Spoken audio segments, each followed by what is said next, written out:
আপনার নাম? আমার নাম শ্রী বরুণ কুমার গিরি, রেজিগনেশন সভাপতি মথুরা অঞ্চল তৃণমূল কংগ্রেস। তা যেটা হচ্ছে যে শহীদ স্মরণে 21শে জুলাই সফল করতে বিভিন্ন ধরনের কর্মসূচির মধ্য দিয়ে দেওয়াল লিখনও করছেন, সেই জায়গাটায় কতটা প্রস্তুতি নিয়েছেন বা কী চিন্তাভাবনা? দেখুন, প্রস্তুতি আমাদের ব্যাপক এবং মানুষের মধ্যে একটা সাড়া পড়েছে যে আমাদের শহীদ স্মরণে 21শে জুলাই ধর্মতলা যেতে হবে। প্রত্যেক বছর আমরা যাই, এবারে হয়তো আরও প্রত্যেকবারের তুলনায় এবারে হয়তো আরও বেশি সংখ্যক মানুষ যাবে। আমরা এখান থেকে 4খানা বাস করেছি এবং ছোট গাড়ি আছে প্রায় 3খানা।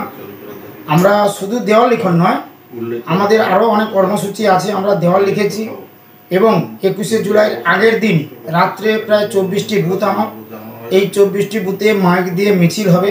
প্রত্যেকটি বুথে আনন্দ করে তাতে খাওয়া দাওয়ার ব্যবস্থাও করা হয়েছে। অনেক বুথে প্রায় ম্যাক্সিমাম বুথে খাওয়া দাওয়ার ব্যবস্থাও আছে, কিন্তু আমাদের প্রত্যেকটা বুথে একই টাইমে সন্ধ্যা 7টা থেকে 7:30টার মধ্যে মিছিল হবে মাইক দিয়ে। এবং 21 তারিখ শহীদ দিবসে আমাদের এখান থেকে প্রায় ব্যাপক হারে মানুষ যাবেন। যারা যেতে পারবে না, বয়স্ক মানুষ যারা যেতে পারবে না, তারা ওই 21 তারিখ শহীদ বেদিতে যে যার বুথ পার্টি অফিসে, বুথ কার্যালয়ে তারা দলীয় পতাকা তুলবেন এবং শহীদদের প্রতি সমবেদনা জানাবেন। জোর কদমে চলছে তো দেওয়াল লিখন, বলবেন?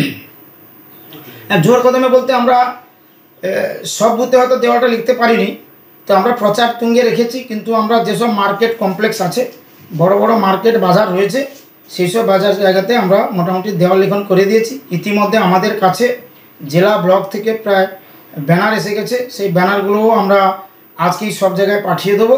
বিভিন্ন বড় বড় মার্কেট বাজার যেখানে মানুষের সমাগম বেশি থাকে, মানুষ বেশি যাতায়াত করে, সেখানে আমরা আজকেই পৌঁছে দেবো। কর্মীদের কি বার্তা দিচ্ছেন 21শে জুলাই নিয়ে? কর্মীদের এইটাই বার্তা যে দেখুন, আজকের 13 জন শহীদ হয়েছে। শহীদরা কিসের জন্য হলো? মমতা ব্যানার্জি 1993 সালে তিনি যে আইন আনতে চেয়েছিলেন, সংশোধনী আইন, সেই আইন আনার জন্য তিনি তার দাবিতে মহাকরণ অভিযান করেছিলেন। তখন কিন্তু সিপিএমের গুন্ডা বাহিনী, জল্লাদ পুলিশ বাহিনী সিপিএমের, তারা কিন্তু গুলি করে এবং সেখানে আমাদের 13 জন কর্মী শহীদ হন। সেই দিনটাকে আমরা প্রত্যেকবারে স্মরণ করি। শহীদদের প্রতি যেমন আমরা শ্রদ্ধা জানাই, তার পরিবারদের প্রতিও আমরা সমবেদনা জানাই।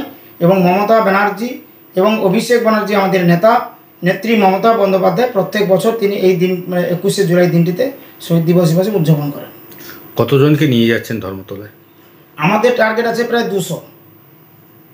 এই জিপি থেকে আমরা 200 জনকে নিয়ে যেতে পারবো।